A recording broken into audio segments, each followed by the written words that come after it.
plaisir de vous retrouver, chers téléspectateurs de Dioma TV. Bienvenue.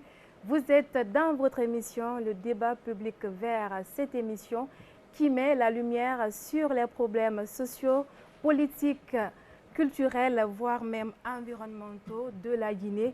Ce pays qui autrefois considéré comme la perle d'Afrique de l'Ouest, mais qui aussi malheureusement depuis un certain temps a vraiment une difficile gestion des ordures.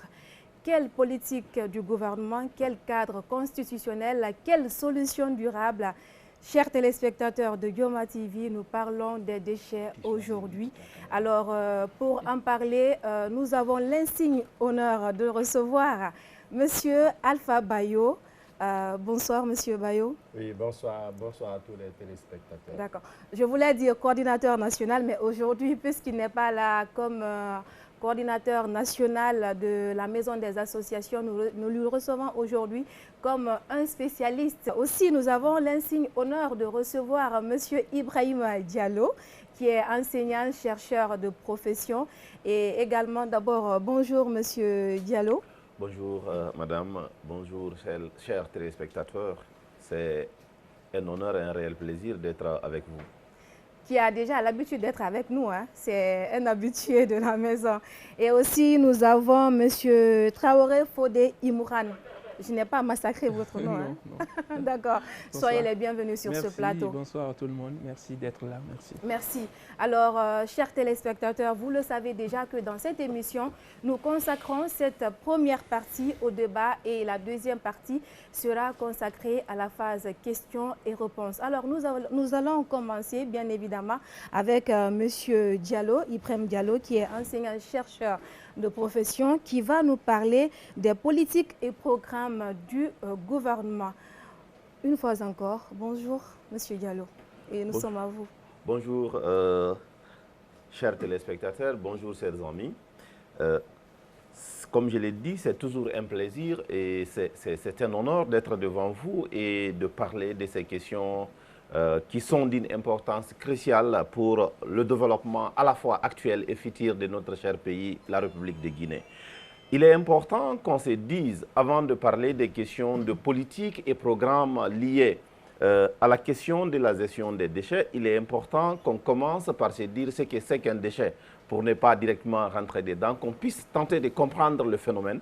Et dès l'instant où nous sommes dans cette situation, ça nous permet de dérouler notre communication autour de trois éléments principaux. Premièrement, on parlera de la politique. Et cette politique, elle se décline. Comme vous le savez bien, c'est la politique de gestion des déchets qui a été élaborée en 2017 et qui, en réalité, à la fois est stratégique et opérationnelle. Donc, ce qui me permettra de parler de la question stratégique, de la question opérationnelle, pour terminer sur les questions de financement. Ce qui permet de boucler la boucle de la politique afin de finir avec cette question de la meilleure des manières. Il est important de se dire que lorsque nous entendons parler de déchets, c'est de savoir qu'il s'agit de tout résidu, ici d'un système de production, de transformation ou encore de filtration. En général, il s'agit de tous les biens meubles, de matériaux qui sont destinés à l'abandon ou qui sont abandonnés. Donc, il n'est pas important de croire qu'on ne parle de décès que lorsqu'il y a des questions de putréfaction. Dès l'instant où même le papier que je tiens en main, malgré son importance, si je n'en ai plus besoin, ça devient un déchet dans ma main. Alors, dans cette classification, lorsque vous prenez ces déchets, on les classifie selon leur nature ou selon le système de production dans lequel on les mène, ou on les prend, on peut les classifier selon la nature physique même de leur existence. C'est en ce moment que vous entendez les gens parler des déchets solides, des déchets liquides, des déchets gazés. Et si vous prenez les systèmes de production, vous entendrez parler des déchets ménagers qui viennent de nos ménages. Vous entendrez des déchets, et quand vous prenez ces déchets, vous entendez souvent parler des déchets industriels. Et ces déchets industriels, vous le savez bien, on peut les classifier parce qu'il y en a qui sont des déchets, il y a les déchets industriels qui sont des déchets inertes, il y a des déchets qui sont sans gravité et il y a des déchets dangereux. Donc, il est important de savoir, lorsque nous parlons de ces différents déchets, il y a des déchets, des fois, quand on vous les parle, vous retrouvez qu'on parle de déchets qui sont encombrants, d'autres sont nocifs, d'autres... Donc, il y a plusieurs types de déchets selon la position de la classification où vous vous mettez, pour bien expliquer le phénomène. Au-delà, ce qui est important, c'est de savoir que dans les années 90, la Guinée a pris bras le corps la question de déchets, la question de gestion des déchets, pour aller un peu en historique avant de rentrer dans la question. Et je me rappelle bien que lors d'un de mes voyages, j'ai rencontré un ami burkinabé qui m'a dit « Monsieur Diallo, la politique de gestion des déchets du Burkina a été calquée sur celui de la Guinée.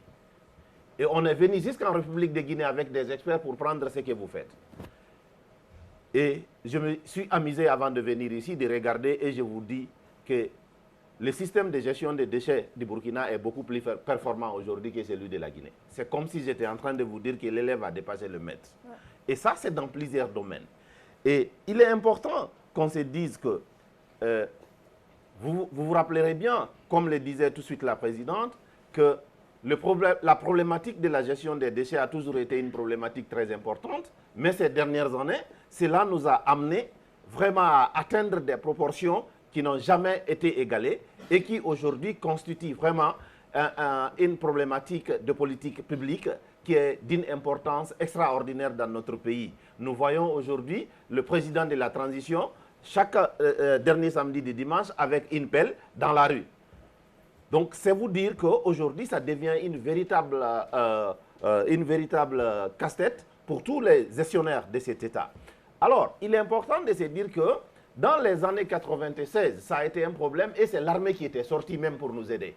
Vous vous rappellerez bien que l'armée s'est intéressée à la gestion des déchets en République de Guinée et en 2016, c'est le génie militaire qui est sorti avec tout son équipement pour nous permettre de nous en débarrasser parce que ça devenait un problème. Alors, en 2017, il a été mis en place un comité interministériel pour pouvoir professionnaliser la gestion des déchets en République de Guinée. Et de là est sortie une politique nationale qu'on peut appeler la stratégie de 2017. Une stratégie de 2017 qui s'est déclinée à la fois en politique stratégique, mais aussi en politique opérationnelle. Lorsque vous prenez dans son organisation et son fonctionnement, vous vous rendrez compte que cette politique a essayé de faire face direct aux problèmes qui se posaient. En faisant quoi? En mettant en place des solutions à court terme, des solutions à moyen terme et des solutions à long terme. C'est quoi les solutions à court terme? C'est parce que déjà on était dans l'urgence de la gestion. Qu'est-ce qu'il fallait faire tout de suite là? Alors, il a été imaginé de mettre en place des politiques, comme vous le savez bien, je traite cette politique-là, mais en la traitant, il est important de se demander quel est le fondement de la mise en place d'une politique de gestion des déchets en Guinée. Vous vous fondez sur quoi? Sur quel texte juridique? Et le texte juridique le plus important sur la gestion des déchets en Guinée, il ne faut pas l'occulter, nous commençons par toujours nos constitutions. Et étant donné que nous nous trouvons aujourd'hui en situation de transition, vous savez bien que la charte de la transition, lorsque vous lisez l'article 22, ça vous ramène aux questions de politique d'environnement et de bien-être de la population. Ça constitue le premier fondement.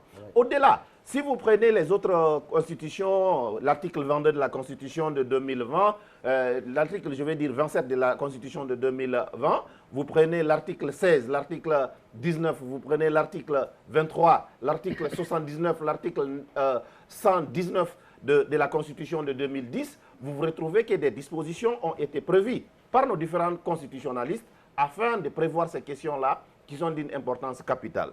Alors, lorsque nous partons de ce fondement, la garantie d'une constitution ou d'une charte se décline à travers la loi. La loi importante en Guinée en matière de gestion des déchets, c'est la loi 034. La loi 034 du 4 juillet 2019 portant Code de l'environnement de la République de Guinée. Quand vous ouvrez le Code de l'environnement de la Guinée, qui est l'un des meilleurs dans la sous-région aujourd'hui, vous regardez de l'article 103 à l'article 119, toutes ces dispositions prévoient la question de la gestion des déchets et des déchets de toutes sortes. Et cette politique de 2017, dans son aménagement, a prévu qu'il y ait un aménagement coordonné de la gestion des déchets. Parce que quiconque vous dit que telle institution particulièrement peut gérer des déchets, ce n'est pas sérieux. Le sérieux voudrait qu'on sache que la gestion des déchets est une question de coordination et une question de coordination interministérielle. Il faut forcément qu'il y ait l'intervention d'un certain nombre d'organes d'une importance capitale. Il s'agit de l'aménagement du territoire, quel que soit le nom qu'on va donner au ministère. Il s'agit de l'environnement. Il s'agit de l'administration du territoire. Il s'agit aussi de la question de celui qui va gérer et payer ces finances-là. Donc, quiconque gère les finances aussi est un élément, est un acteur clé de cette question. Alors, lorsque vous prenez la coordination de ces différents acteurs, la politique s'est dit, il faudra trouver un organe spécifique qui va tenir les leads pour permettre de bien gérer cela. Et cette question, l'organe qui a été trouvé, c'est celui qu'on a appelé l'Agence nationale pour la salubrité publique. Agence nationale, je dis bien nationale, même si en aspect que vous entendez, même si aujourd'hui ils sont seulement en République de Guinée, la logique voudrait bien qu'à court terme, qu'ils se retrouvent dans tous les pays, dans toutes les préfectures de la Guinée, et particulièrement dans toutes les zones où cela est important. Et il est important de souligner en tant qu'universitaire, partant sur des réflexions, si on ne fait pas vite, ceux qui se retrouvent à Conakry risquent de se retrouver rapidement à Zérékoré, à Labé, à Kankan, à Boké, qui sont des grandes villes, qui sont en train de prendre l'ampleur de la Guinée, dont est l'ampleur de Conakry. C'est maintenant qu'il faut réagir sur ces questions pour trouver autre chose.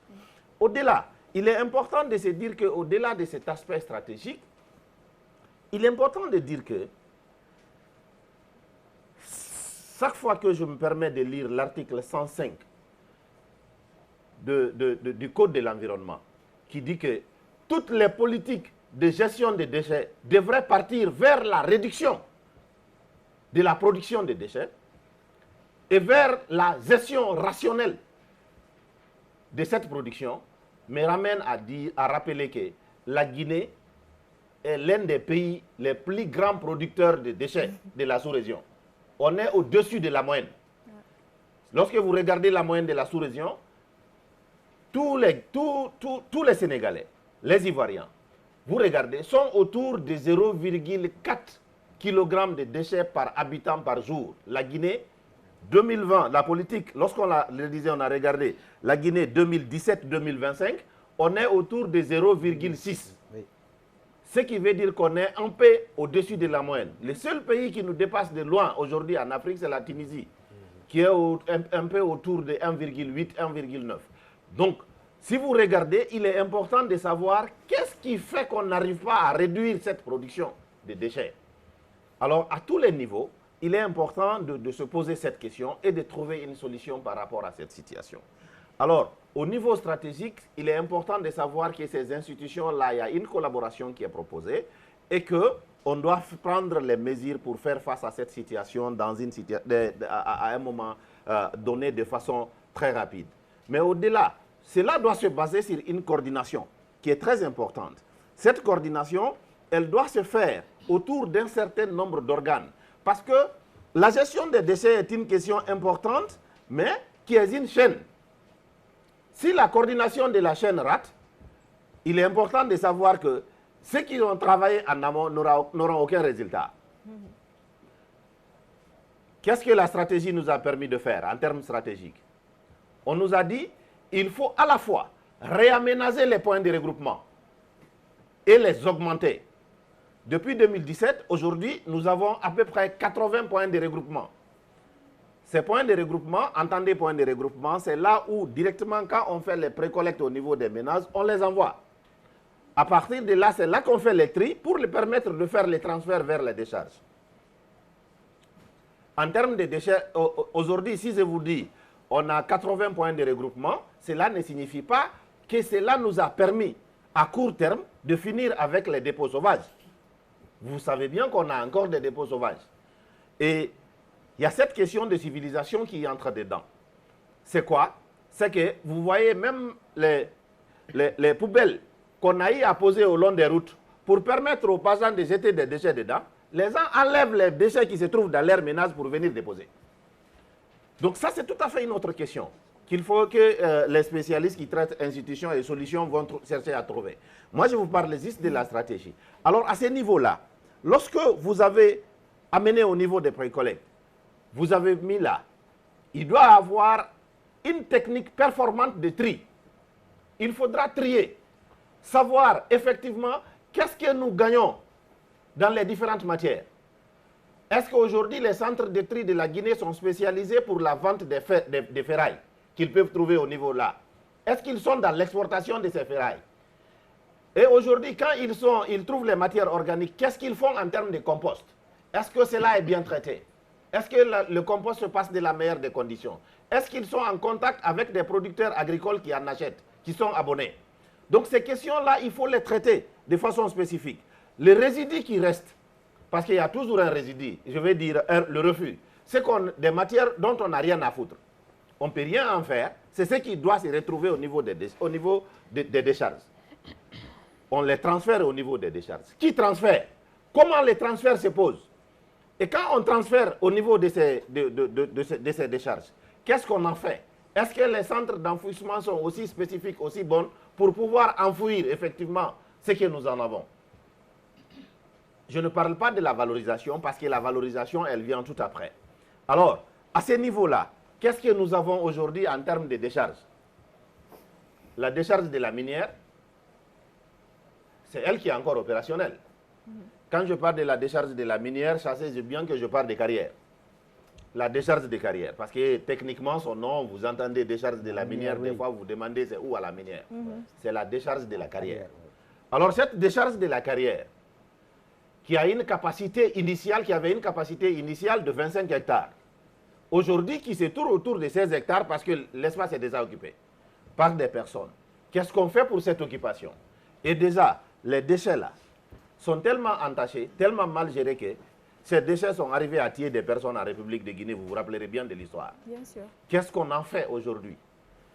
Pour trouver une solution, on a proposé de mettre à moyen terme, de valoriser la décharge de Kagbele. On a parlé de la décharge de Dibreka. Et très dernièrement, si vous suivez l'actualité, vous voyez que le ministre de l'Aménagement, le ministre de l'Administration du territoire était à Kouria pour encore inspecter la gestion d'une autre décharge. Donc, c'est dire qu'il y a ces possibilités qui existent.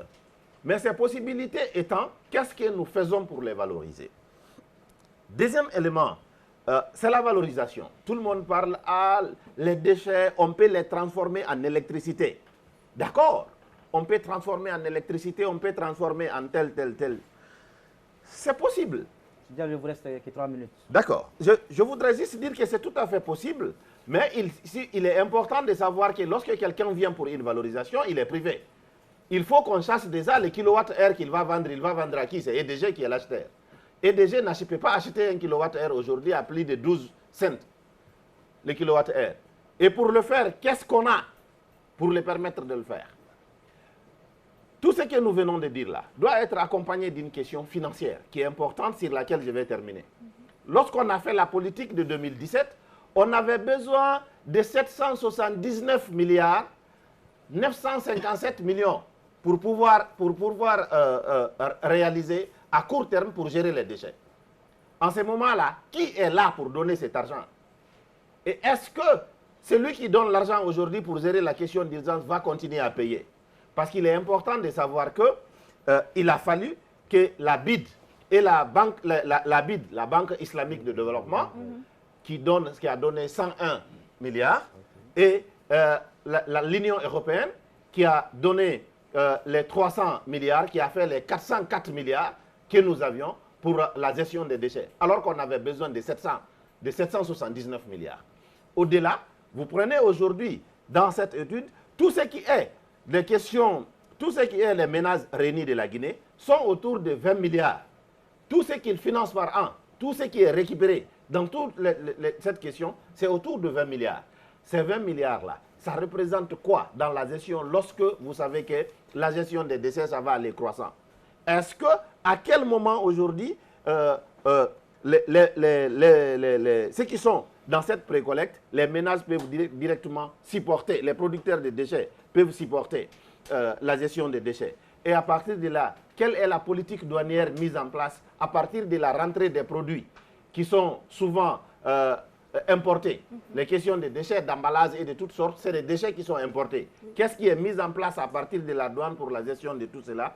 c'est ce qui va déterminer la prise en charge effective, l'autonomisation et même la valorisation. Parce qu'il est important de savoir que si les déchets sont bien gérés dans un pays, à la mise en place, des stratégies très bien mises en place, à la fin, qu'est-ce qui va se passer? C'est que les déchets, la gestion des déchets peut faire de l'économie, permettre de financer d'autres secteurs. On aura même, à des moments donnés, demandé d'avoir plus de déchets. Mais aujourd'hui, nous sommes dans une situation où c'est vraiment un casse-tête. Mais il est important de savoir qu'aujourd'hui, on a une politique à court terme, on a une politique à moyen terme et une politique à long terme pour la gestion des déchets. Même si cela ne marche pas comme ça se doit, il est important de revoir ces éléments-là. On a déjà des bases sur lesquelles on peut aller pour arriver à une solution durable. Arrivé à ce niveau, je vais me limiter là et j'attendrai vos questions pour les répondre. Je vous remercie. Merci. Merci déjà à M. Diallo, qui est enseignant-chercheur de profession, je le disais tantôt. Il y a eu vraiment beaucoup de propositions, il y a beaucoup de stratégies.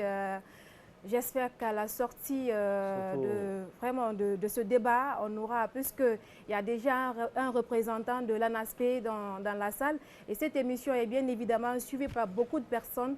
J'espère qu'à la sortie d'ici, nous aurions quand même... à court terme. On a besoin de ça maintenant, à court terme. Ben, c'est ce que je dis. Certainement, à la sortie de cette émission, après tout, certainement, on aura la possibilité d'avancer parce qu'il le faut. La Guinée, vraiment, je ne vais pas dire la Guinée tout entière, mais Conakry a vraiment un sérieux problème de gestion d'ordures.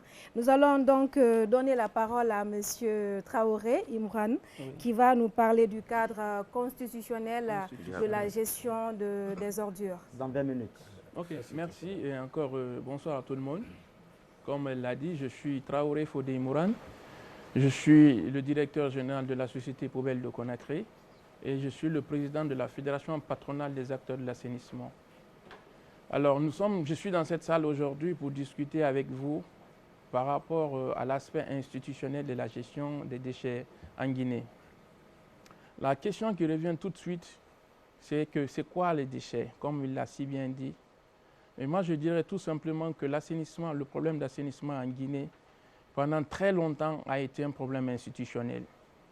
Aujourd'hui, vous allez parcourir 5 ou 6 départements ministériels. Chacun des départements ministériels a un service ou une direction qui fait aussi l'assainissement.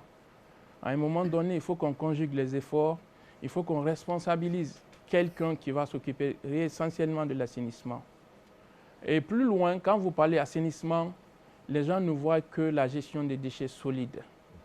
Alors, c'est l'une des raisons principales que nous avons décidé de créer la Fédération patronale des acteurs de l'assainissement, qui en son sein regroupe tous les segments de l'assainissement. Quand vous prenez l'assainissement, vous avez la gestion des déchets solides, vous avez la gestion des déchets liquides, vous avez la gestion des déchets biomédicaux, vous avez la gestion des déchets BTP, vous avez le curage des caniveaux, vous avez les déchets verts, vous avez le recyclage, vous avez les tri. Alors en Guinée, quand on parle d'assainissement, les gens ne voient que la gestion des déchets solides.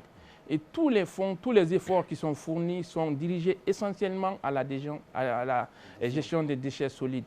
Tandis que de l'autre côté, si je vous prends essentiellement la gestion des déchets liquides, c'est plus dangereux que la gestion des déchets solides. À titre d'exemple, moi qui vous parle aujourd'hui, je vais vous parler essentiellement de la gestion des déchets liquides parce qu'aujourd'hui, c'est mon corps de métier.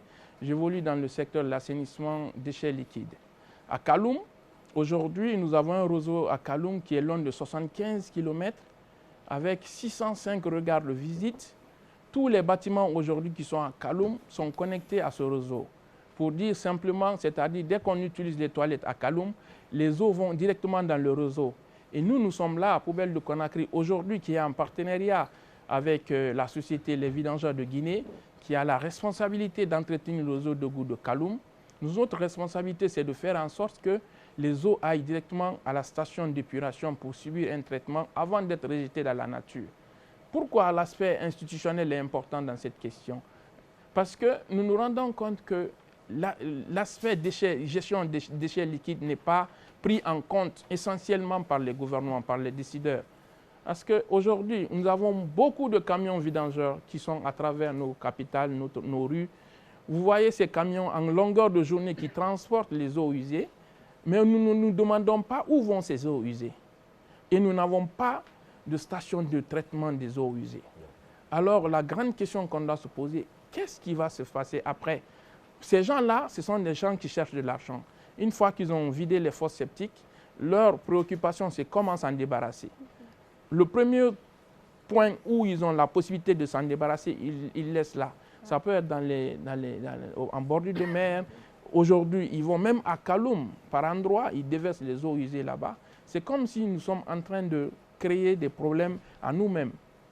Aujourd'hui, selon la dernière étude réalisée par l'OMS, il y a plus de 485 000 décès liés aux problèmes d'eau. Les maladies hydriques telles que le choléra, la dysenterie, ces maladies-là font plus de 85 000 décès à travers le monde. Donc c'est un sujet important. Donc la fédération s'est décidée, nous avons décidé de nous mettre ensemble. Chaque membre de notre fédération a une certaine spécialité. Nous avons, comme je l'ai dit tantôt, ceux qui font la gestion des déchets liquides et autres.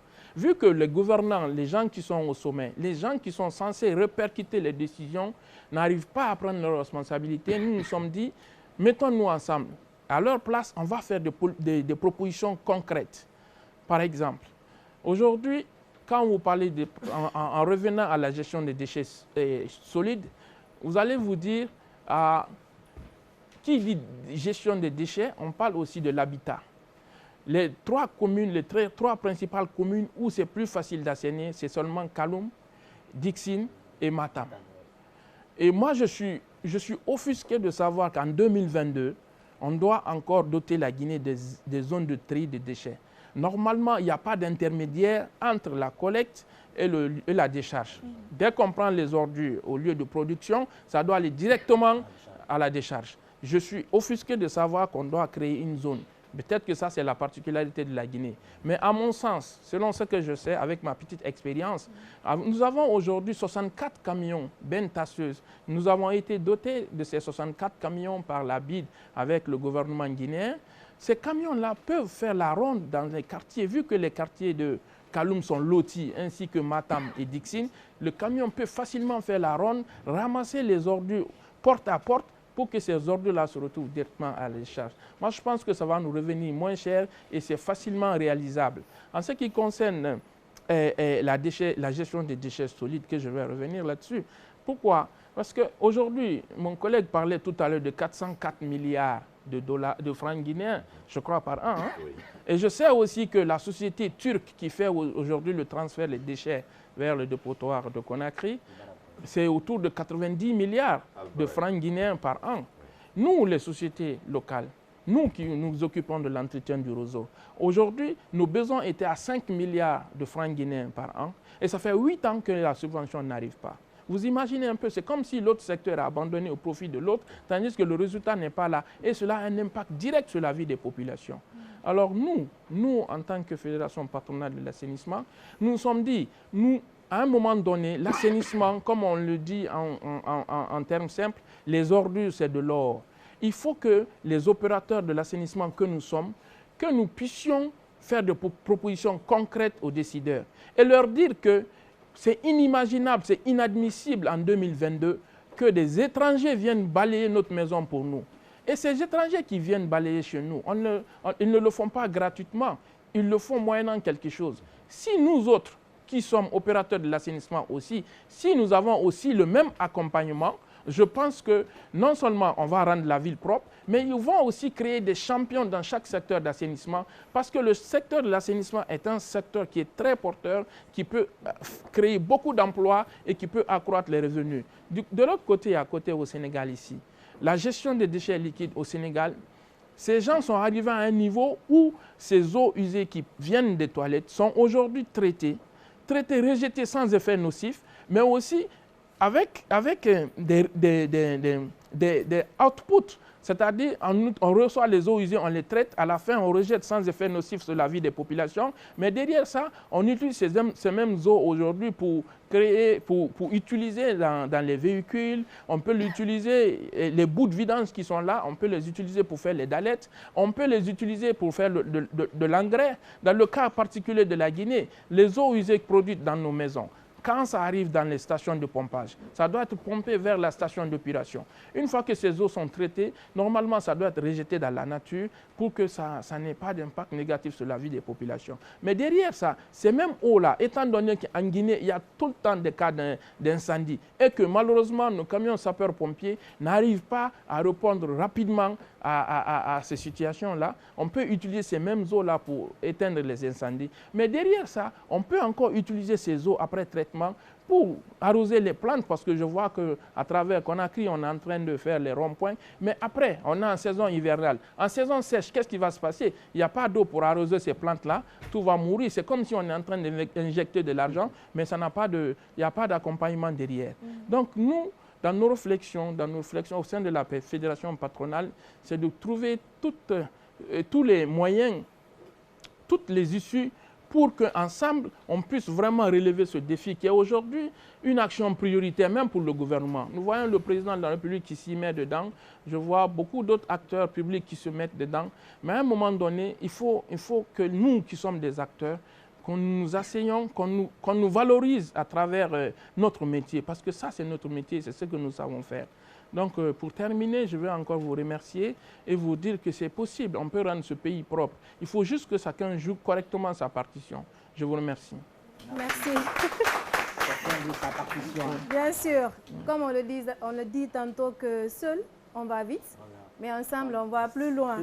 Donc, je vais le redire. Merci encore pour votre intervention. Merci. Je sais que le public s'impatiente, mais après cette phase, bien sûr, on va poser les questions. Donc, vous pouvez, en attendant, faire des prises de notes et tout. Et nous allons terminer cette première partie avec M. Alpha Bayo. Il est spécialiste des questions environnementales. Alors, M. Bayo, encore une fois, bonjour. Oui, bonjour. Et nous sommes à vous. D'accord. Des solutions concrètes. Merci une fois encore de plus de m'avoir donné la parole.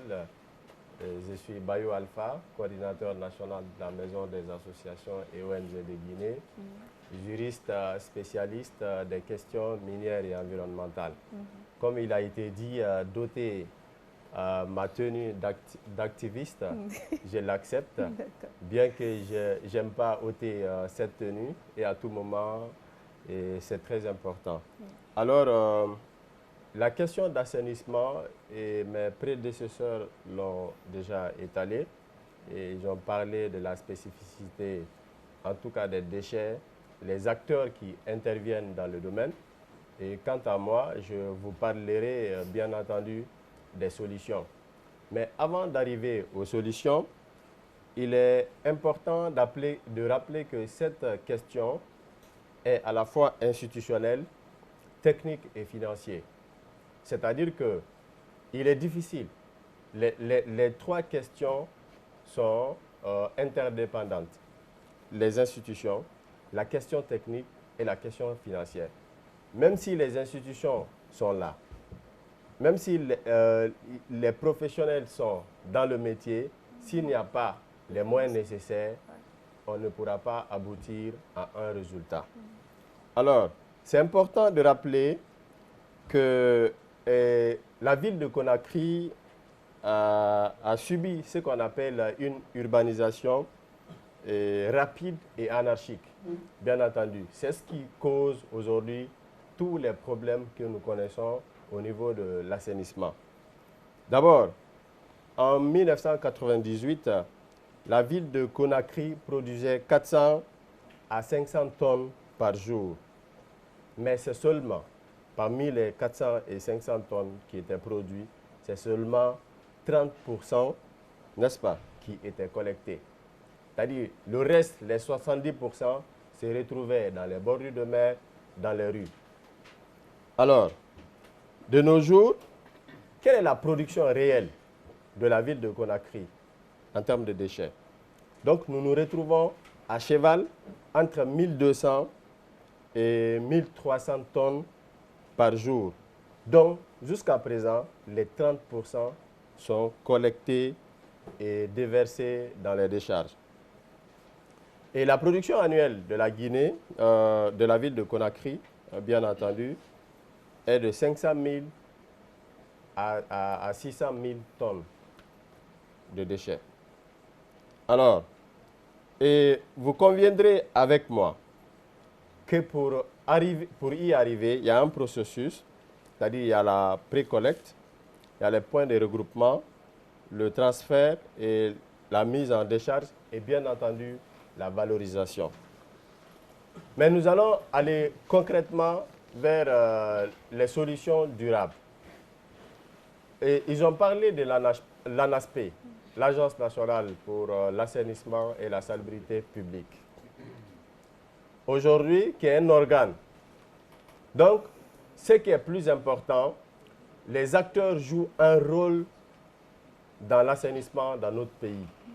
Et donc, l'ANASP, il faudrait qu'on essaye de situer sa responsabilité, lui donner une autonomie de gestion et une autonomie financière.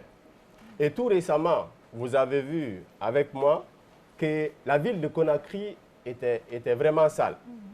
Partout dans les rues, c'est des ordures qui étaient déposées. Et donc, nous, en tant qu'acteurs de la société civile, maison des associations, bien entendu, nous avons fait les remarques.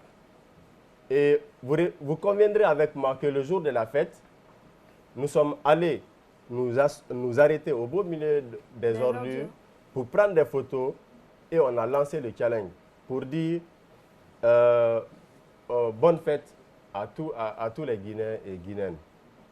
Et tout de suite là, cela a été reproduit par nos membres, ainsi de suite, partout. Et tout de suite, on a vu que le gouvernement était obligé, n'est-ce pas, d'interrompre même le conseil des ministres pour dire oui, la capitale est sale, il faudrait que tout le monde, tous les ministres se retrouvent dans les communes pour assainir. Alors, mais en tant qu'acteurs de la société civile, nous avons joué notre rôle, on a dénoncé. Mais est-ce que c'était suffisant? Non, ce n'était pas suffisant.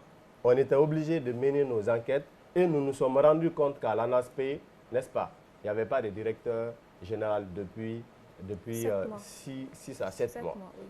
Donc c'était déplorable.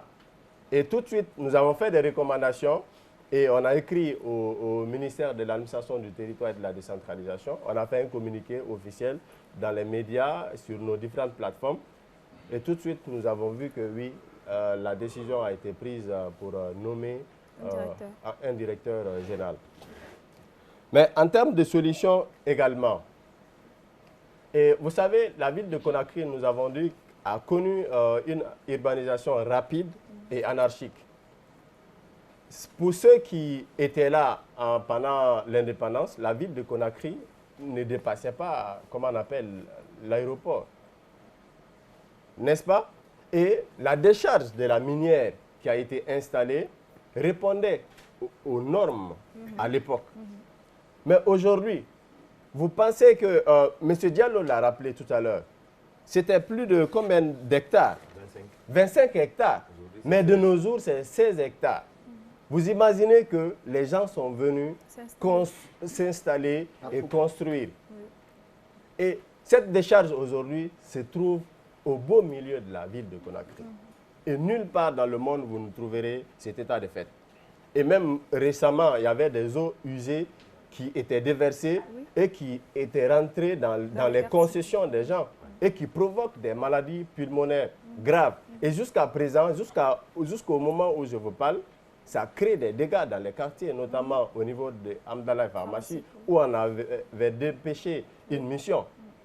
Donc, c'est important que vraiment les acteurs tiennent compte de cet état de fait. Donc, au-delà de ça, l'État en tant que tel peut installer, par exemple, une sorte de compétition entre les différentes communes. Genre, on peut dire la commune la plus propre. Vous savez, tant qu'il n'y a pas de compétition, on a parlé de la décentralisation des compétences. Dans tous les pays du monde, la question d'assainissement relève de la compétence des villes et des collectivités locales. Dans tous les pays du monde. Donc, en termes de solutions rapides, l'État peut, en tout cas, octroyer des moyens, mettre les moyens à la disposition des communes et dire, chaque année ou chaque 6 mois, on organise une compétition, même si c'est des prix qu'on pourra donner, la commune la plus propre. Donc cela va pousser tous les maires vraiment à travailler. Mais il y a un autre aspect que je tiens à signaler. Vous savez, l'exemple, les responsables de quartier, aujourd'hui, quel est leur rôle dans le développement de notre pays, si ce n'est pas politique? Ils font quoi dans les quartiers, si ce n'est pas des questions politiques? Donc, du coup, les maires doivent confier des tâches, des responsabilités aux quartiers aussi de jouer leur rôle dans le cadre de l'assainissement. Un maire, par exemple, le maire de la commune de Matoto, il peut dire tout à l'heure, j'ai déjà mis en place un truc de compétition pour le quartier le plus propre. Donc cela va pousser chaque chef de quartier, n'est-ce pas, à jouer un rôle dans le cadre de l'assainissement, bien entendu. Mais vous savez, notre pays, il y a un problème que nous devons résoudre. La professionnalisation du métier. Vous allez voir beaucoup d'acteurs qui interviennent dans le secteur, mais ne sont pas des professionnels. Et mieux, ceux qui sont au niveau des décharges ou dans la collecte, la plupart, ce sont des étrangers. Peut-être les acteurs qui sont là peuvent témoigner. Un Guinéen, comme moi, j'ai honte de dire aux gens, ah, j'évolue dans l'assainissement. Et ça, c'est un problème qu'il faut résoudre. Je crois que les professionnels, on doit professionnaliser vraiment ce métier dans notre pays. Et l'État aussi doit accompagner les PME et tous les autres acteurs. Voilà, en même temps, la production, par exemple, des sachets plastiques. Il faut qu'on réduise la production. Les sachets plastiques, aujourd'hui, il y a des pays qui ont interdit carrément la production. Mais ici, les sociétés, par exemple, de production d'eau, il y a une prolifération qui ne dit pas son nom. Et le système n'est pas contrôlé aussi par l'État. Dans chaque quartier, chaque famille aujourd'hui a sa société de production. Vous allez voir au Bayo, au M. Diallo, au Mme Kaba, ainsi de suite. Donc chaque famille aujourd'hui a ça. Et pourtant, les sachets plastiques, ce sont les POP, les polluants organiques persistants. Entendez, polluants organiques persistants, des déchets qui ont une durée de vie minimum 100 ans. Non dégradable. Non dégradable, 100 ans. Vous posez aujourd'hui un sachet plastique ici, 100 ans, vous revenez, vous allez trouver le même sachet plastique. C'est différent d'un papier comme ça. D'accord? Donc, il faudrait vraiment que nos gouvernants comprennent qu'il faut réduire considérablement la production, en tout cas des sachets. La création d'un centre d'enfouissement technique également. On en a parlé, le compostage, l'incinération. Bien que cela, c'est une solution polluante, mais elle est plus économique. L'incinération, vous voyez, à chaque fois qu'on prend, en tout cas, les drogues et tout ce qui s'ensuit, on essaye de brûler, d'incinérer. Mais bien que cela peut contribuer, en tout cas, à la pollution de l'environnement. Donc, je terminerai par un aspect qui me paraît très intéressant. L'installation des industries de transformation des déchets. La valorisation. Et tant qu'on ne tient pas compte de ça, on va toujours continuer à produire. M. Diallo l'a rappelé tout à l'heure dans son intervention. Un Guinéen, le Guinéen produit 0,6 kg d'ordures par jour. Un Guinéen produit ça. Donc si on ne tient pas compte de la valorisation, de la transformation, et récemment, nous avons reçu, en tout cas, une multinationale qui évolue dans le cadre de la transformation. On peut transformer les déchets en électricité, en gaz et en engrais. Oui. Aujourd'hui, c'est inacceptable, avec toute la production que nous venons de dire, que la Guinée, en tout cas, importe de l'engrais. Vous voyez, pendant qu'on a la matière première ici, on peut transformer en gaz, en électricité et en engrais également. Donc, sur ce, je vous remercie pour cette attention et je suis à votre disposition pour des questions. Je vous remercie. Chers téléspectateurs, vous êtes évidemment dans votre émission Le débat public vert. Nous allons partir en pause et on revient juste après. Si vous venez de nous prendre en marche, vous êtes dans votre émission Le débat public vert. Cette émission qui met la lumière sur les problèmes sociaux, culturels, politiques, aussi environnementaux, j'arrive bien évidemment, de la Guinée. Aujourd'hui, nous parlons de la gestion du déchet. Alors, la Guinée, autrefois, était bien évidemment considérée comme la perle d'Afrique de l'Ouest, mais depuis un certain temps, vraiment, nous n'arrivons pas à gérer nos déchets et nous cherchons aussi à trouver des solutions.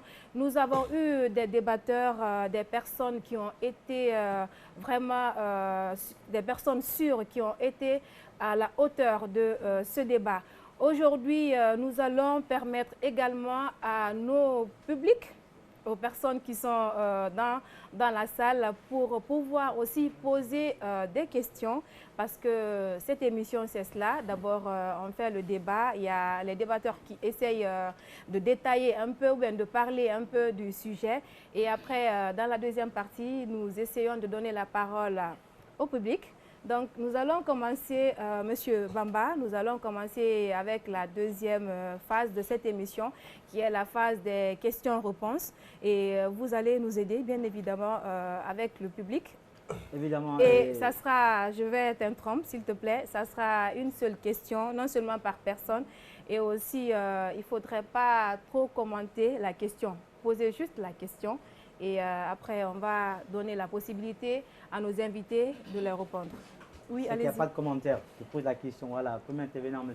Kondé Moussa, pour la question. Mon nom, c'est M. Kondé Moussa. Je suis le président de la commission mobilisation sociale dans la maison des HG ONG de Guinée. Voilà, donc moi, ma question aujourd'hui, d'abord, c'est de parler sur les problèmes de déchets, évidemment. Mais avant de parler sur ce problème d'abord, puisque dès qu'on touche le problème des déchets, certains pensent évidemment que c'est un problème environnemental. Donc moi, je vais le dire, d'abord, c'est un problème environnemental, je suis d'accord. Mais évidemment aussi, c'est un problème économique, puisque ça, dès qu'on parle de déchets, certains pensent évidemment que c'est des ordures. Et ça fait partie de la mentalité des Guinéens. Sinon, les déchets ne sont pas seulement des ordures, évidemment. C'est aussi des ressources. Et ces ressources, il faut juste savoir les utiliser. Donc, ma première question s'intéresse un peu à mon coordinateur, M. Bayo Alpha, qui aujourd'hui peut-être nous a parlé ici des solutions. Nous avons vu évidemment en République de Guinée à chaque samedi, c'est-à-dire début, fin, c'est pas, chaque samedi, que l'État évidemment parle évidemment de l'assainissement national. Chaque samedi, on fait ça par rapport au début de l'année, début du mois. Mais moi, mon problème, est-ce que d'abord cette solution, c'est une solution pérenne? D'abord, je voulais juste qu'il me détaille un peu ce sujet, parce que quand on prend un peu de Kigali ici, tout près de la Guinée, là-bas, il y a évidemment les problèmes d'assainissement chaque samedi. Mais il y a un suivi évidemment, puisque après l'assainissement, l'État met en marche ce qu'on appelle ici les polices vertes, je crois, les polices vertes, pour suivre tout ce qu'ils mettent ici des ordures. Et quand vous vérifiez pour la Guinée, les déchets, ce n'est pas un problème, surtout les déchets solides. Beaucoup, c'est les déchets liquides. Mais évidemment, les déchets solides, évidemment, sont accompagnés par les plastiques. Parce qu'en Guinée, c'est le problème plastique. Et c'est des déchets qui ne sont pas tellement dégradables. C'est difficile, ça prend du temps. Moi, c'est Sila Liagena, secrétaire administratif de l'association des ONG, Association des cheminots de Guinée. Je n'ai pas une question, j'ai des recommandations. Comme j'ai entendu parler des questions institutionnelles pour l'assainissement de la ville de Conakry, je voulais recommander cela à les panélistes parce qu'ils ont plus de l'âge que nous. Est-ce que vous pouvez recommander ça à l'État, institutionnaliser les ONG, appuyer les ONG dans le cadre de l'assainissement de la ville de Conakry? Moi, c'est Fatouma Zahra Traoré. Je suis activiste et membre de la Maison des associations et ONG de Guinée. Ma question est la suivante. Vu que notre État nous a habitués à consommer sans vraiment se soucier de l'environnement, est-ce qu'il est possible de créer des métiers de collecteurs, de receleurs au niveau de ce secteur pour pouvoir professionnaliser. Parce que si après, on doit créer des industries dans le cadre de l'assainissement, on ne pourra pas importer la main-d'œuvre à chaque fois. Il faudra former les gens sur place. Et pourquoi ne pas commencer maintenant, créer ces métiers-là maintenant pour pouvoir vraiment conscientiser les gens que c'est des vrais métiers et que ça demande beaucoup de technicité. Merci. Bonsoir à tous et à toutes. Je vous remercie et je remercie les panélistes et l'organisatrice. Ma question est de savoir, est-ce que l'État guinéen, je vais parler de l'État actuel, qui est le CNRD, a pu élaborer une politique stratégique à long terme en ce qui concerne l'accompagnement, le suivi, contrôle et évaluation des PME, les ONG, les sociétés qui évoluent dans le domaine de l'assainissement, mais encore les groupements des jeunes et femmes balayeuses. Au nom de Moussa Milimono, membre de l'ONG Mouvement mondial des filles et femmes leaders panafricaines. Je remercie les organisateurs, en la personne de M. Alpha Bayo, le coordinateur par intérim de la MAOC, entendez la maison des associations ONG de Guinée, et à Doma pour l'accueil. Ma question est la suivante, elle va être très simple. C'est par rapport à la gestion des déchets. À vous, panélistes, quelle est selon vous la bonne stratégie ou quelles sont les stratégies à mettre en place pour le recyclage des déchets en République de Guinée? Je vous remercie. Moi, c'est Habi Sissé. Je suis la fondatrice de l'ONG GAD Guinée et membre de la MOG. Oui. Et je remercie les panélistes et je m'en vais à vous demander, est-ce que l'élimination définitive des déchets est une solution durable? Moi, c'est Ali Tunkara. Avant de poser ma question, je voudrais rapidement signifier toute mon affection et mon admiration pour la MAOG sous le leadership éclairé de M. Bayo. Faites ce que vous faites toujours et la Guinée et les Guinéens vous apprécient beaucoup. Ma question rapidement, M. Traoré parlait tout à l'heure des déchets liquides. Avez-vous une idée sur la quantification annuelle des déchets liquides en République de Guinée? Ma question est de savoir pourquoi avec toutes les politiques et stratégies mises en place par l'État, jusqu'à nos jours, les problèmes de gestion des ordures traînent toujours. Merci. Nous sommes à vous, monsieur. Okay, la première question. Je vais commencer. Merci pour toutes ces questions. Je commencerai par la question de M. Moussa Condé sur la pérennisation de la politique d'assainissement instituée par le CNRD. Est-ce une solution durable? D'abord, je commence par vous dire que l'assainissement périodique n'est pas propre à la Guinée. Il y a beaucoup de pays qui essayent d'implémenter cette politique, notamment, vous l'avez rappelé, le Rwanda. Et récemment, j'étais en débat avec un monsieur dont je vais taire le nom. Et il m'a dit, quand il était en séjour au Rwanda, notamment dans la capitale, à Kigali, et en bon guinéen, il se promenait avec une bouteille d'eau. Après avoir bu de l'eau, il a jeté la bouteille dans la rue. Il se croyait à Conakry, bien entendu. Mais après ça, il y a un enfant de moins de 10 ans qui est venu ramasser cette bouteille et l'enfant a cherché une poubelle et il l'a mis. Entre-temps, lui, il était au téléphone. Après, il a vu l'enfant en train de faire le geste. Donc, ça lui a vraiment choqué et pour lui, c'était une leçon de vie qu'il a reçue. Il me l'a dit carrément, que sincèrement, et en Guinée, il y a certains comportements que nous faisons et qui n'honorent pas notre République. Alors, moi, en tout cas, je voudrais vraiment parler de la conscientisation, n'est-ce pas, de la population à travers les actions de sensibilisation. Par exemple, tout ce que nous sommes en train de faire, de dire, acteurs, ceci, on a besoin des fonds, ainsi de suite, mais tant que le peuple ou la population n'accompagne pas les politiques en matière d'assainissement, il serait très difficile, n'est-ce pas, de trouver des solutions durables. Ce rôle est des acteurs de la société civile Donc la deuxième question est concernant les appuis, en tout cas des ONG et associations. Récemment, on a vu, et en tout cas à la Maison des associations dont je dirige aujourd'hui, nous avons commencé en tout cas à conscientiser la population. Et quand nous, on était par exemple à Bokeh, vous savez, très sincèrement, dans le cadre de l'implantation de nos antennes, on a été voir le gouverneur et le lendemain, c'était l'assainissement.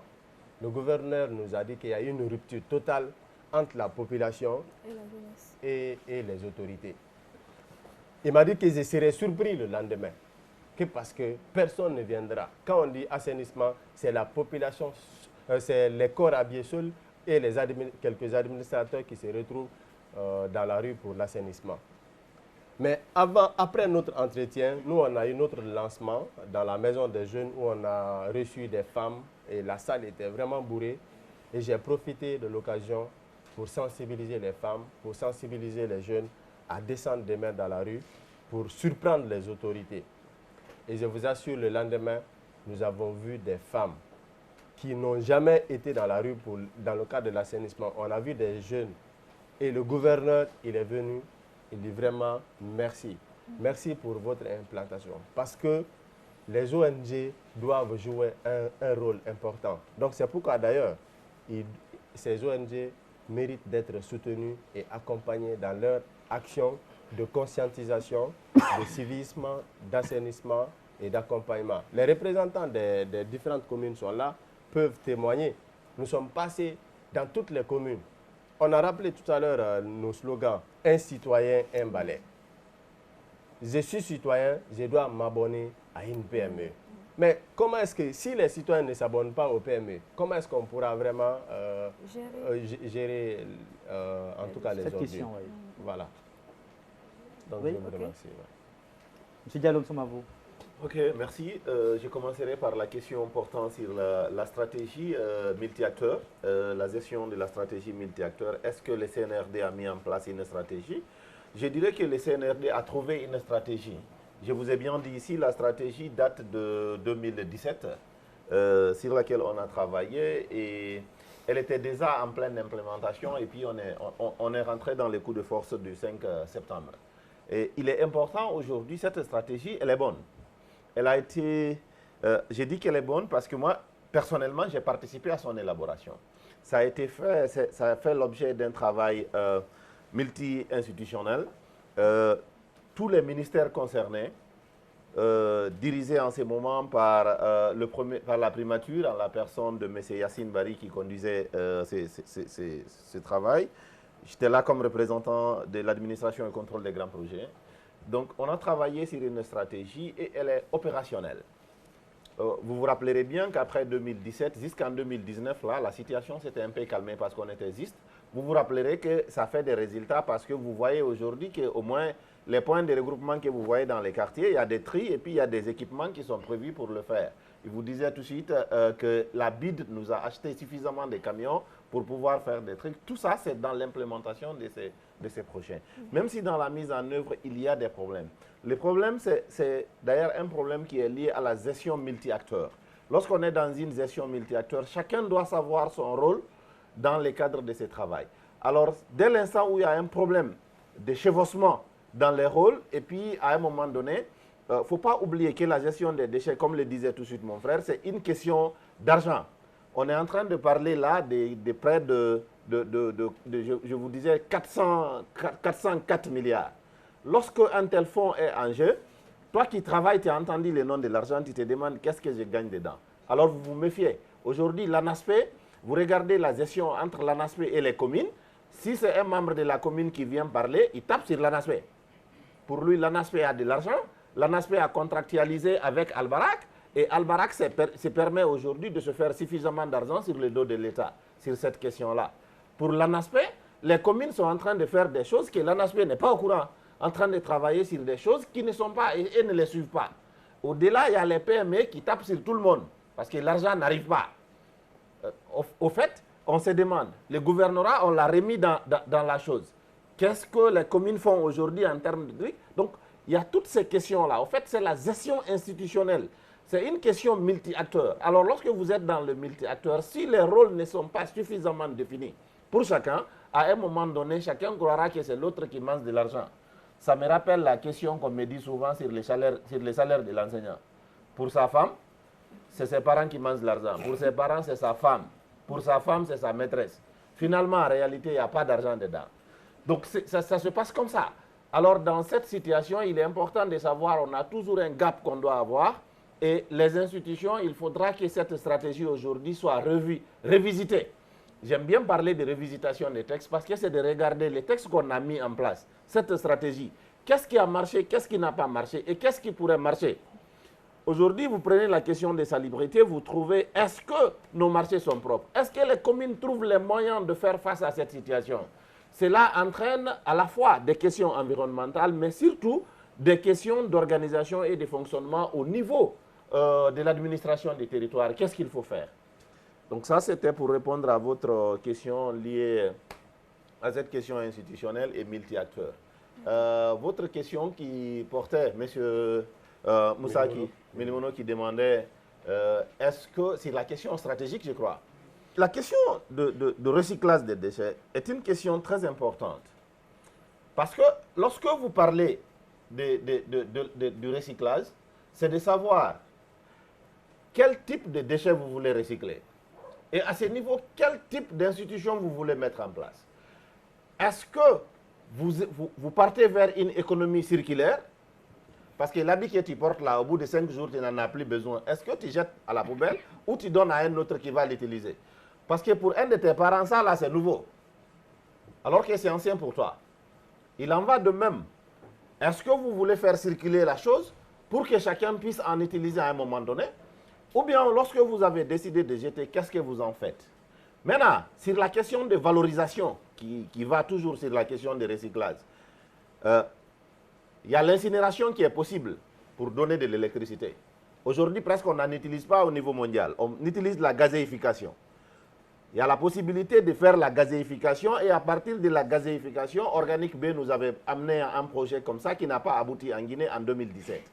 Donc, c'est vous dire que lorsque vous vous lancez dans cette question, il est important de savoir que la valorisation est toujours suivie de la question d'utilisation des produits issus de cette valorisation. Si par exemple votre valorisation c'est pour donner de l'électricité, il est important pour celui qui envoie cette industrie de savoir est-ce que l'énergie que je vais produire est déjà peut l'acheter. Si vous produisez de l'énergie, vous voulez venir nous le vendre alors que c'est l'énergie qui est votre première matière première et vous voulez nous vendre ça cher et que EDZ ne peut pas l'acheter. EDZ ne peut pas aujourd'hui, je vous ai dit, acheter de l'énergie au-delà de 14 cents. S'ils le font, ils le font à perte. Et aujourd'hui, lorsque vous prenez l'énergie issue de cette valorisation, elle est toujours entre 15 et 20 cents. Est-ce que c'est adapté? Est-ce qu'on peut le faire? Dans quelles conditions? Quelle garantie on va le donner? Parce que personne ne va produire de l'énergie en Guinée avant que EDG nous donne la garantie, je vais racheter. Ça ne va pas donner. Et sur les autres produits, comme je vous ai toujours posé ces questions, quel est le lien aujourd'hui entre les PME? Les PME seuls peuvent vous dire jusqu'où les agriculteurs viennent vers eux pour chercher ces composts. Parce qu'eux aussi, ils peuvent bien faire les tri rassemblés, mais des fois, vous trouvez qu'ils sont obligés de donner. Et pour les déchets, vous entendez déjà ce qu'il vous a dit pour la gestion des déchets liquides. Il y a quelques jours, il y avait le projet, il y a quelques temps, je vais dire en 2021, le projet de gestion des déchets liquides, la stratégie pour Kaloum était dans mon bureau. Je l'ai bien étudié, je l'ai revu et puis voilà, j'ai donné à mes cadres pour travailler et aujourd'hui, je crois qu'ils sont dans les cadres de la validation de tous ces éléments. Et puis après, quel financement nous avons au niveau interne pour gérer tous ces éléments? Et quel est le niveau de collaboration aujourd'hui entre l'association là et comment je vais dire, les services de protection civile? Est-ce qu'ils viennent vers eux pour utiliser leur eau? Parce que c'est aussi ça, je vous dis, chaque fois, dès que la chaîne, il y a rupture dans la chaîne, vous avez problème. Ouais. Parce que vous pouvez produire, mais si vous produisez pour que quelqu'un qui doit utiliser, il n'en a pas besoin. Vous vous retrouvez dans une situation où votre solution devient votre premier problème. Donc voici, tout ça, c'est des questions à régler, c'est des réglages institutionnels au fur et à mesure, et la stratégie peut bien prendre forme. D'accord. Moi, je rebondis sur la question de la dame qui demandait est-ce que l'élimination définitive est-elle une solution durable? Est-ce qu'on peut arrêter la production des déchets? Je pense que non. Mais ce qu'on peut faire, on peut mettre un mécanisme en place pour que les déchets que nous produisons ne deviennent pas des problèmes pour nous. C'est de ça qu'on parle aujourd'hui. Mettre un bon système en place dès la production, que les ordures soient récupérées pour que les ordures se retrouvent au dépotoir autorisé. Et la deuxième question, il y a un monsieur qui a demandé à savoir la quantité annuelle de déchets liquides par an. Alors, selon l'OMS, dans nos pays, en Afrique subsaharienne, on a entre 10 à 15 litres d'eau par jour. Selon chaque citoyen a besoin de 10 à 15 litres d'eau par jour comme besoin personnel. Il faut savoir que si nous recevons à peu près 10 à 15 litres d'eau, nous rejetons plus de 95% de cette eau-là, d'une manière ou d'une autre, en utilisant les toilettes, en se lavant, en lavant nos véhicules. Donc, ce qui reste dans l'organisme, c'est seulement cette eau qui reste dans l'organisme, sinon le reste est rejeté dans la nature. D'où la question cruciale de savoir qu'est-ce qui se passe après avoir utilisé une quantité d'eau. Ça doit être rejeté, mais de la plus belle manière. Il y a aussi un monsieur qui demande à savoir pourquoi, après autant de moyens mis à la disposition de l'assainissement, pourquoi nous n'avons toujours pas trouvé la solution. Je pense que M. Diallo a déjà répondu à cette question. Maintenant, s'ajouter à cela, c'est que l'assainissement, il a dit, c'est un problème de gros sous. Aujourd'hui, nous savons bien que le Guinéen a du mal à payer. On ne paye ni l'eau ni l'électricité. Ailleurs, dans les pays qui ont réussi, par exemple, la facture d'électricité comprend en même temps l'assainissement, les eaux usées et les ordures ménagères. Aujourd'hui, nous qui sommes opérateurs de l'assainissement, nous sommes conscients que l'État ne peut pas continuer indéfiniment à supporter l'assainissement. Dans tous les pays du monde, aujourd'hui, c'est le pollueur-payeur. Mais aujourd'hui, rien n'est fait pour que la population, à la base, puisse supporter elle-même les frais liés à l'assainissement. Donc moi, je pense que ce sont des questions qui sont évoquées. On va ensemble essayer de trouver des pistes de solutions. À notre niveau, au niveau de la fédération patronale, nous allons essayer de faire des propositions concrètes au niveau de la Confédération générale des entreprises de Guinée, qui à son tour va nous aider à aller défendre ces questions-là au plus haut niveau de la République. Je vous remercie. Okay, je pense que la question de la dame n'a pas été répondue. Oui. Concernant la création des métiers, liés dans ce domaine. Réellement. Mais ces métiers, c'est nous. Oui. Ces métiers, c'est nous. Notre combat, c'est ça aujourd'hui. Nous disons quoi? Les acteurs de l'assainissement, c'est des petits princes dans d'autres pays. Ailleurs, c'est des gens qui se font beaucoup d'argent. Le combat que nous voulons mener, c'est de faire en sorte que nous, qui évoluons dans le secteur de l'assainissement, que nous soyons valorisés. Que nous soyons valorisés de la plus belle des manières. Aujourd'hui, le métier que nous faisons, c'est un métier noble. C'est un métier vraiment, il faut être patriote pour faire ce métier. Mais derrière ça, ça doit être accompagné par de l'argent. Parce qu'on ne peut pas faire l'assainissement sans l'argent. Ailleurs, pour faire l'assainissement, c'est une affaire de gros sous. Ailleurs, il faut avoir, en France par exemple, si vous n'êtes pas français, vous ne pouvez pas avoir la possibilité d'être un éboueur. Parce que c'est trop bien payé. Ils ne travaillent que 4 à 5 heures par jour. Ils sont plus payés que ceux qui font plus de 8 heures par jour. Donc ça, c'est notre combat.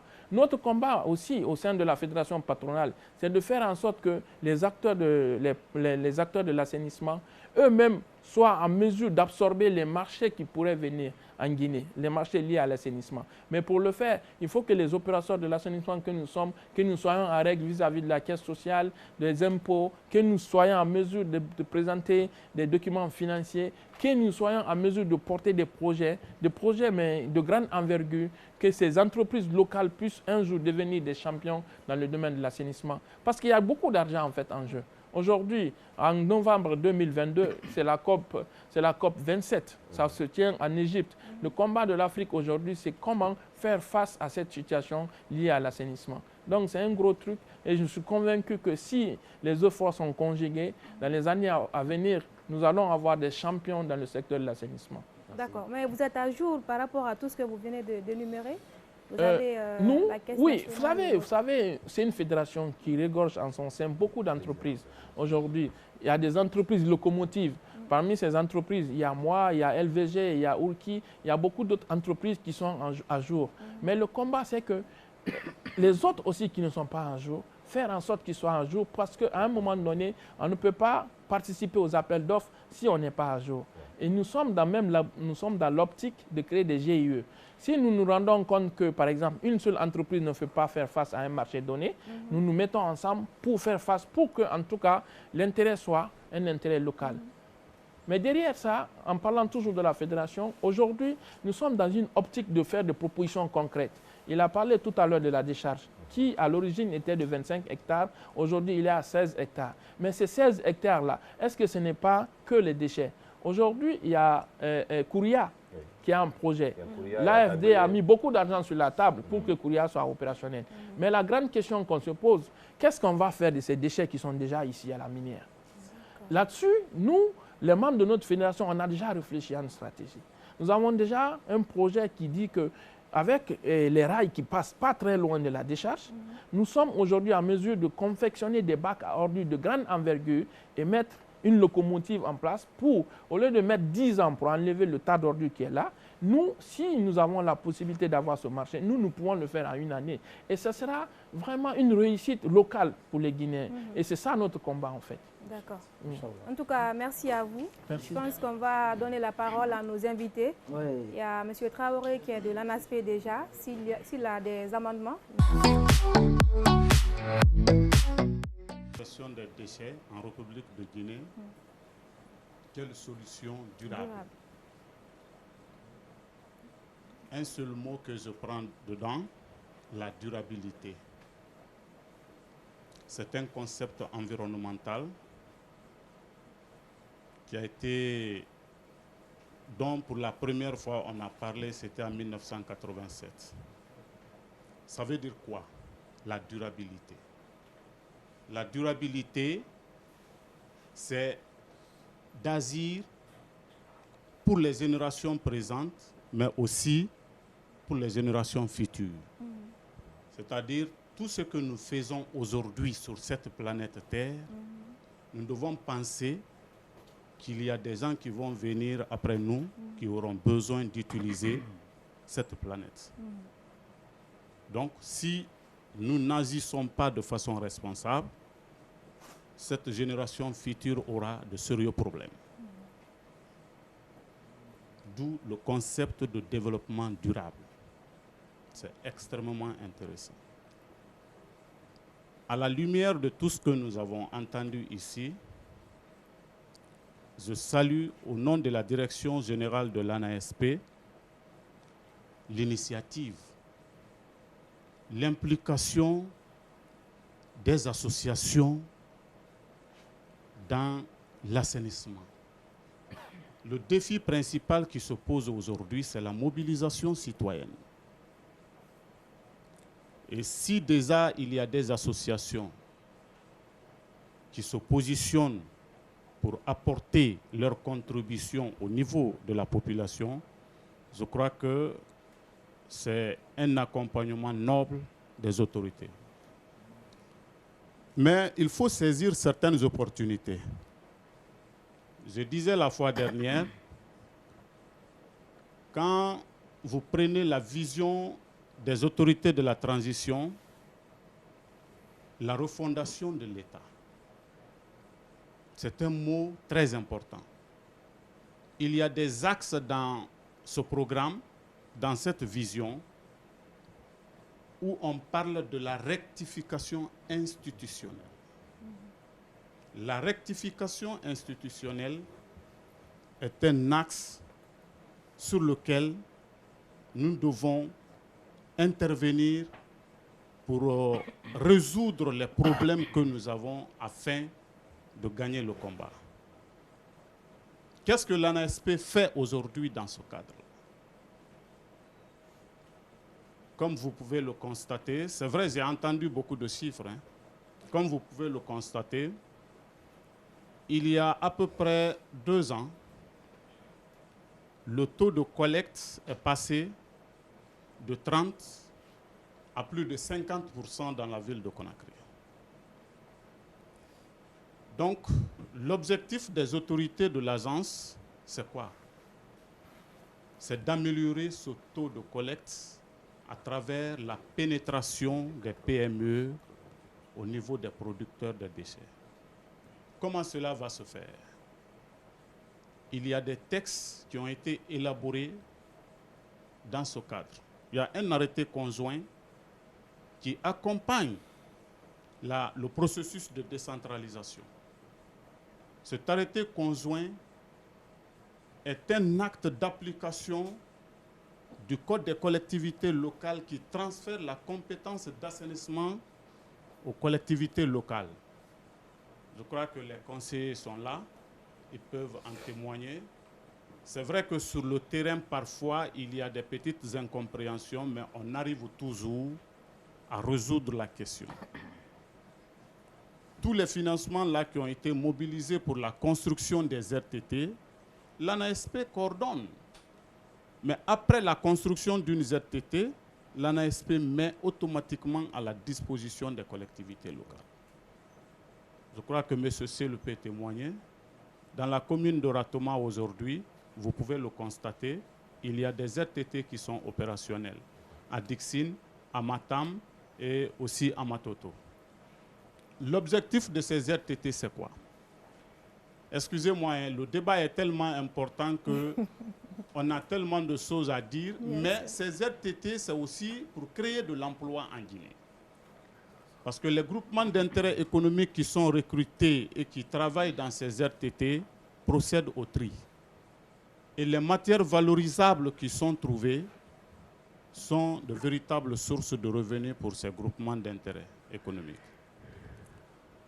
Donc, sur le plan institutionnel, l'ANASP, à titre d'information, les nouvelles attributions de l'ANASP qui ont été facilitées par les nouvelles autorités du CNRD,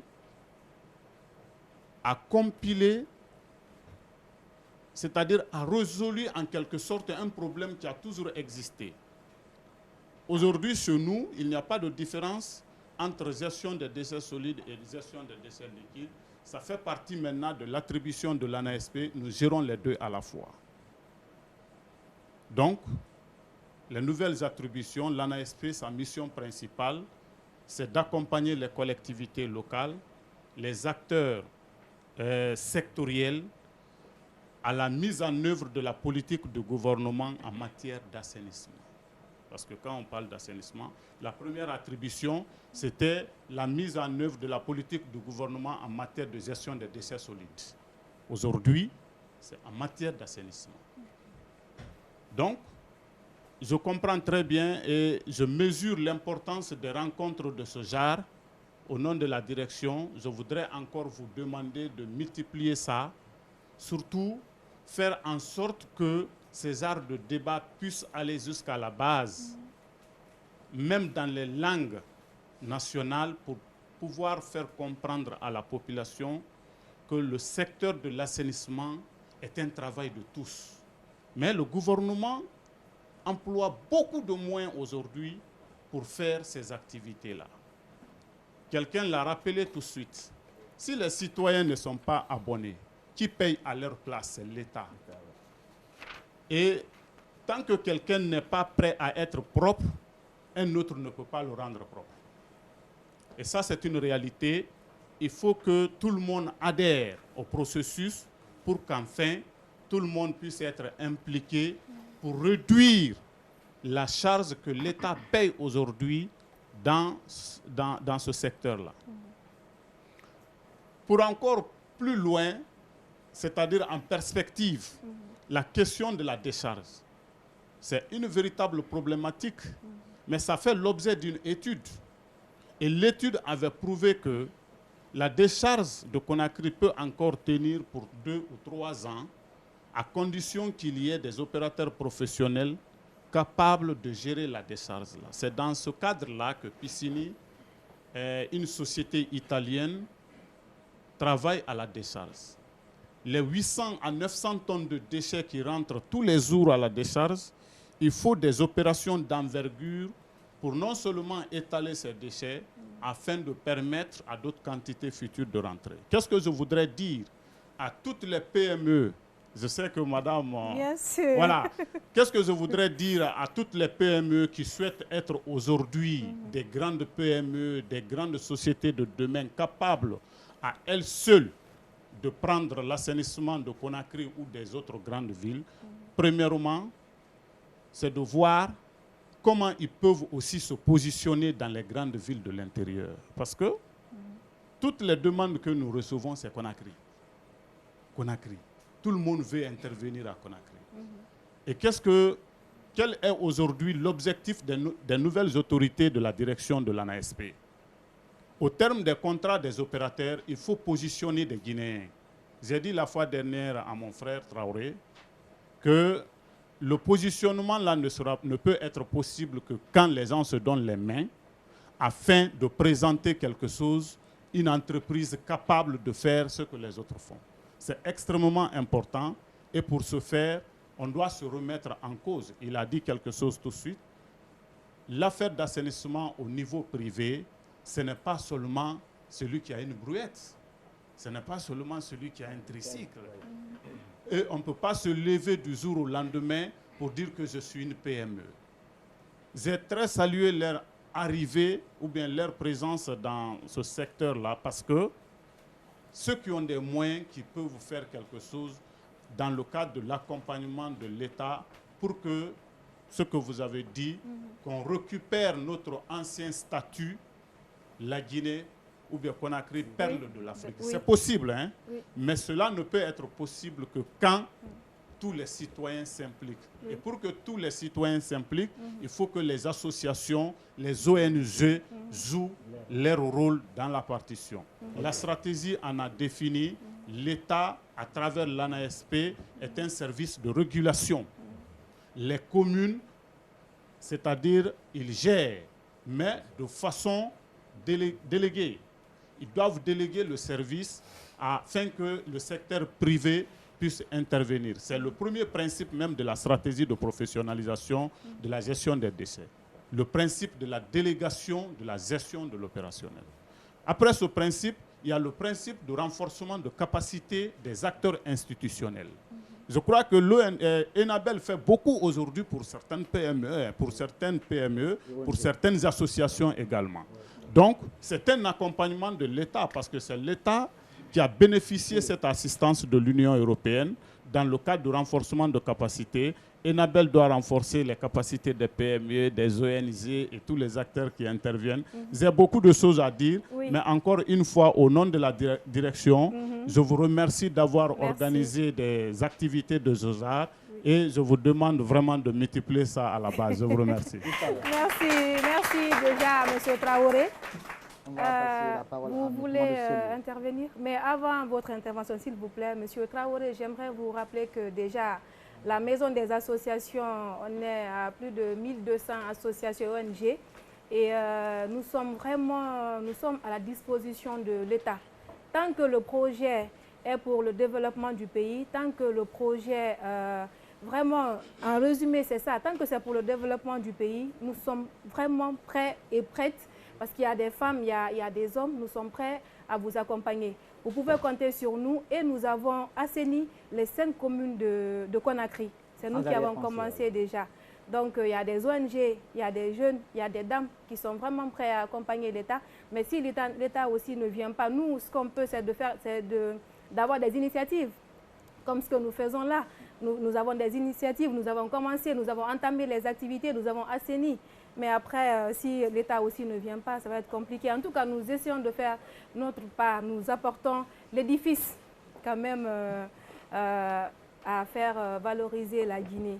Et j'ose croire également que Conakry retrouvera en tout cas cette étiquette de perle de l'Afrique de l'Ouest. Donc, je vais donner la parole à monsieur Diallo. Selou, oui, monsieur. D'accord, monsieur Selou Diallo. Bien, merci beaucoup. Je voudrais commencer par remercier la Maison des associations et ONG de Guinée, au nom de monsieur le maire de Ratoma, qui m'a dit naturellement de venir le représenter, puisque la lettre que vous avez envoyée, c'est adressée à lui, non? Oui. Voilà. Donc moi, en tant que conseiller chargé de questions d'assainissement, je crois que ce qui l'a motivé à me demander de le représenter. Je voudrais également saluer les différents panélistes pour la qualité de leur intervention.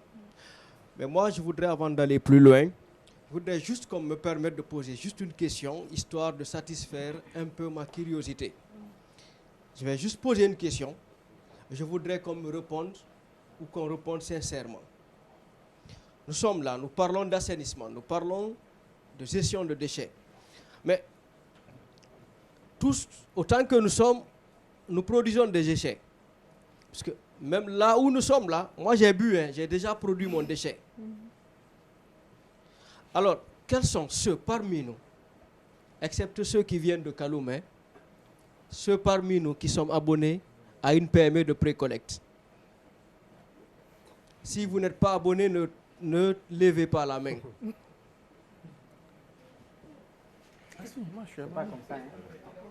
Ah, voyez, même ici, on n'est pas tous à être abonnés à une PME de pré-collecte. Je crois que M. Sidibé a la réponse à sa question. C'est simple. Sa question, c'est pourquoi il y a des politiques, mais pourquoi jusqu'à présent, on n'arrive pas. La réponse, c'est ça. Tout le monde ne s'implique pas. La gestion des déchets en République de Guinée, quelle solution durable? Quelle solution durable? Il n'y a pas à tergiverser, il n'y a pas à aller loin. Il n'y a pas à aller à Paris ou à Rwanda ou au Burkina ou au Sénégal. Les solutions, elles sont là, elles sont avec nous. Je crois qu'il a bien développé. Elles sont dans les documents que nous avons nous-mêmes, à travers nos propres réflexions, édités. Elles se trouvent dans la stratégie de professionnalisation de la gestion des déchets 2019-2029. Elles se trouvent dans le schéma directeur de la gestion des déchets solides Vision 2040 pour le Grand Conakry. On ne va pas trouver meilleure solution. Il n'y a pas de solution miracle. Les solutions durables à la gestion des déchets se trouvent dans ces documents. Et plus loin, il a dit, ça se trouve dans le Code de l'environnement. Ça se trouve dans le Code des collectivités. Ça se trouve dans la Constitution. Ça se trouve dans le Code pénal. L'article 969, 981 punit ceux qui prennent les ordures pour les envoyer, les déposer dans les espaces publics. Alors la solution, c'est quoi? Il faut qu'on applique ce qui se trouve dans ces documents. Appliquons, c'est tout. C'est simple, c'est aussi simple que ça. Mademoiselle a posé la question sur les collectes. Le métier existe, mademoiselle. Moi, je connais quelqu'un qui gagne 10 millions le mois. Un collecteur. Ça m'a amené moi-même personnellement à collecter. Moi, je suis conseiller communal. Quand je suis allé à Somfonia, on m'a dit qu'on achète le kilo de plastique à basse densité à 2500. Je suis devenu collecteur. Je ne jette plus. La PME qui précollecte les déchets chez moi ne prend pas de plastique parce qu'elle trouve que j'ai déjà enlevé tout le plastique. La dernière fois, quand j'ai vendu, j'ai eu 80 000. On a acheté 2 sacs de charbon avec. Le métier, il est là. Il existe. Chacun de nous peut l'appliquer. C'est un métier pour lequel tu n'as pas besoin d'écrire à monsieur le directeur de tel. Hein? C'est aussi simple que ça. D'accord. Alors, nous, comme il a dit, nous pensons que des initiatives comme ça sont à saluer. Sur les questions institutionnelles, naturellement, là, nous avons beaucoup de problèmes. Je vais juste vous donner un exemple. On a dit que c'est les collectivités qui gèrent les déchets. Les lieux publics. C'est les collectivités. Mais figurez-vous, jusqu'au moment où nous sommes arrivés dans ces collectivités, aucune commune n'avait un service communal spécifiquement dédié aux questions d'assainissement. La première à en avoir, c'est Ratoma. Ça, je suis fier de le dire. Hein. La première à en avoir, parce que là, d'abord, le problème, c'est quoi? C'est que la plupart des collectivités ou des maires ne savent pas qu'ils ont la possibilité de créer des services décentralisés. Dès que tu parles de ça à un maire, il te dit non, mais non, c'est impossible, je ne peux pas. Alors que le code des collectivités te donne la possibilité de créer des services décentralisés. Nous l'avons fait. Et aujourd'hui, il y a des communes qui sont en train de le faire. À Dixine, ils l'ont fait. À Matoto, ils sont en train de le faire. À Matam, ils vont le faire, ainsi de suite. Allez à l'intérieur. Allez à l'intérieur. Comme il l'a dit, si on ne fait pas attention, la situation de Conakry, dans 10 ans, dans 20 ans, va se retrouver à l'Abbé. Elle est déjà à Boké. À Boké, elle est déjà là. À Mamoun, elle est là. À Kindia, elle est là. Et si on ne fait pas attention, la même chose va arriver dans toutes les autres petites préfectures. Quand je prends Dalaba, quand je prends Sigiri, Kerouane, ça va se faire comme ça. Et donc, je crois que le fait de parler, de faire des débats comme ça, peut amener à ce que les choses changent dans la positivité. Mais surtout, ce qu'on va dire, des débats comme ça, c'est aussi bon dans nos langues, en Pulaar, en Soussou, en Malinké. Bien sûr. Parce que si j'ai un aspect où j'apprécie le Sénégalais, un débat comme ça, ils vont commencer en français, mais ils terminent par Wolof. Ils terminent par le Wolof parce qu'ils parlent pour se faire comprendre par leur peuple, par le Sénégalais. Et le Sénégalais, dans sa majorité, ils comprennent le Wolof. Donc, des débats comme ça, je vous encourage, je vous félicite. En tout cas, nous, à Ratoma, nous sommes disposés à travailler avec vous. C'est pourquoi, au niveau du service d'assainissement que nous avons créé, nous avons attribué au service la possibilité de travailler, de créer le lien, de créer le partenariat avec les ONG, les associations qui sont intéressées aux questions environnement, aux questions assainissement, afin que nous puissions se donner les mêmes travailler. Comme on le dit chez nous, l'assainissement, c'est l'affaire de tous. Oui. Et donc, abonnez-vous au PME, ceux qui ne sont pas abonnés. Merci beaucoup. Merci. Monsieur Kalissa. Il y a beaucoup qui sont abonnés au PME, mais il y a des PME aussi qui ne viennent pas, qui ne viennent jamais. Donc je disais tantôt, merci pour l'opportunité que vous nous avez offerte cet après-midi. Si le 19e siècle a été le siècle des États et que le 20e siècle a été le siècle des entreprises, le 21e siècle, c'est le siècle des villes. Ça veut dire quoi? Que nous devons aller plus renforcer notre politique de la décentralisation. Moi, mon problème réside dans le débat institutionnel. Comme l'a dit tantôt, la rectification institutionnelle voudrait quoi? Voudrait qu'on respecte les entités qui ont été créées par les lois de la République. Notre problème, c'est le fait que nous sommes champions dans la superposition des structures étatiques qui ont la même mission et le même objectif. C'est ça le problème en Guinée. D'abord, le code des collectivités est clair. Le rôle que les communes doivent jouer dans le cadre de l'assainissement. Mais on crée ANAFIC, on crée Agence de financement des communes, on crée tant d'autres structures qui, quand même, à ma foi, ne peuvent pas permettre de faciliter la procédure ou le processus de gestion des enjeux liés à l'assainissement et au développement local. Donc, mon problème réside à ce niveau. C'est pour cela que j'ai été très clair. Moi, je critique la création des agences-là qui ont la même mission, le même objectif avec les collectivités. Quelle est l'importance des collectivités? Merci, messieurs les intervenants. Et je voudrais m'adresser particulièrement à M. Diallo et à M. Bayo et surtout poser une doléance au nom des acteurs. Aujourd'hui, vous êtes intermédiaire entre nous et le gouvernement. On a parlé un peu de tout, il reste maintenant le concret. Et j'ai deux aspects. D'abord, c'est le cas des dépôts des ordures.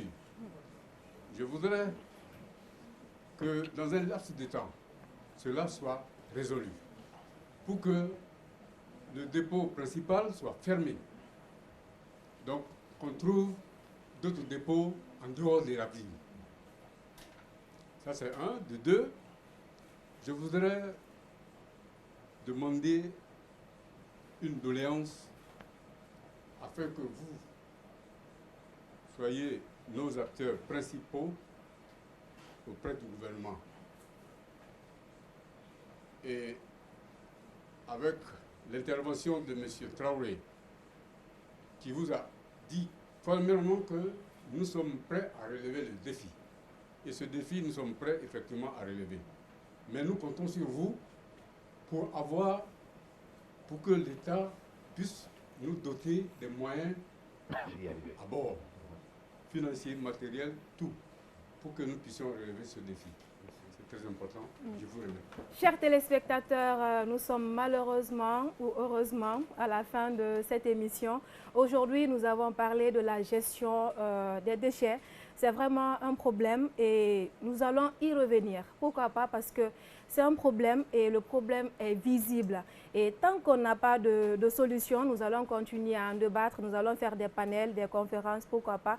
Et heureusement qu'aujourd'hui, nous avons des personnes qui sont dans le domaine, des personnes capables d'en débattre et des personnes, déjà il y a des textes de loi, on va essayer de les appliquer. Et aussi, nous citoyens, il faudrait vraiment que nous arrêtions à salir les endroits. Il faut beaucoup de civisme. Merci à vous, merci à Dioma Média pour la production, merci à la Maison des associations et ONG de Guinée, la MOG, pour l'initiative. Merci et à très bientôt.